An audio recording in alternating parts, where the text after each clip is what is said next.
নমস্কার, রাধে রাধে। 15ই সেপ্টেম্বর প্রথম দুর্গাপুজো শুরু হচ্ছে। প্রথম কল্পে কৃষ্ণা নবমী থেকে যেটা শুরু হয়। তো আমি ওই দিন থাকবো দক্ষিণেশ্বরে পিতৃতর্পণ করে তারপরে আমি দক্ষিণেশ্বর মন্দিরে চণ্ডী পাঠ করবো, মানে নাট মন্দিরে চণ্ডী পাঠ করবো।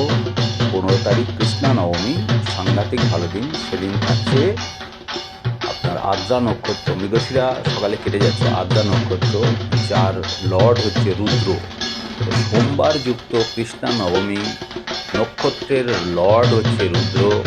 তো সেই প্রথম কল্পের পিতৃপক্ষ, এদিকে মানে দুর্গাপুজোর প্রথম সূচনা সোমবার দক্ষিণেশ্বর মন্দিরে, নাট মন্দিরে গঙ্গা স্নান তর্পণের পরে চণ্ডী পাঠ করব এবং জপ করব মায়ের মন্দিরে। তারপরে যদি সম্ভব হয় তাহলে কালী থাকবে। রাধে রাধে, ভালো থাকবেন। জয় মা, জয় মা।